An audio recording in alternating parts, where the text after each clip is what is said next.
Pemerintah saat ini tengah menyiapkan sejumlah langkah antisipasi menjelang perayaan Natal dan Tahun Baru yang bisa menyebabkan terjadinya lonjakan kasus atau gelombang ketiga.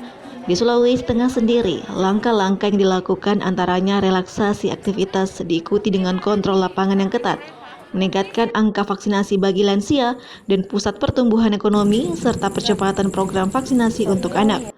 Menurut Kepala Dinas Kesehatan Sulawesi Tengah Dr. Ikomang Adi Sujendra, penerapan kebijakan pemberlakuan pembatasan kegiatan masyarakat akan terus dilakukan karena terbukti efektif menekan kasus, termasuk untuk mengantisipasi periode libur Natal dan Tahun Baru. Upaya antisipasi itu adalah upaya di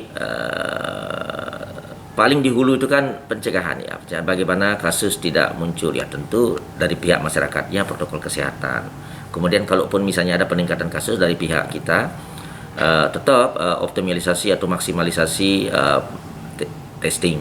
Testing itu maksudnya pemeriksaan terhadap orang-orang yang yang harus diperiksa. Siapa itu misalnya orang-orang yang melalui testing pasif dan aktif itu kan. Kalau aktif ya melalui penelusuran kontak erat, tracing itu. Kita maksimalkan angka tracingnya harus paling tidak 1:15. Testing juga begitu dimaksimalkan, kemudian lakukan isolasi secepat mungkin kalau misalnya terjadi peningkatan kasus sehingga penyebarannya bisa diminimalisir. Kemudian di rumah sakit kembali lagi disediakan tempat tidurnya. Sekarang misalnya tempat tidur di rumah sakit 100, bahkan kemarin sempat 100 lebih ya satu rumah sakit itu. Di Madani itu sampai 150 sama. Sekarang sudah turun. Nanti begitu tren meningkat lagi mengikuti lagi dia fleksibel dia. Dilakukan realokasi tempat tidur atau relaksasi tempat tidur yang sebelumnya digunakan untuk pasien-pasien non-COVID nanti digunakan untuk pasien COVID lagi.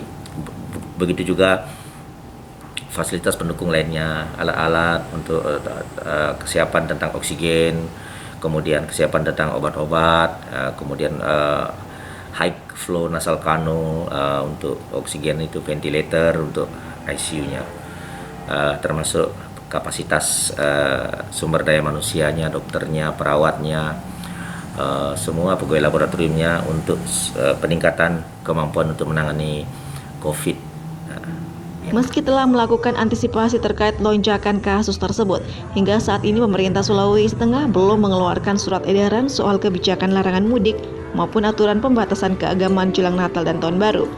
Berdasarkan Pusat Data dan Informasi COVID-19, Sulawesi Tengah mengalami penurunan angka kasus COVID-19 dalam beberapa pekan.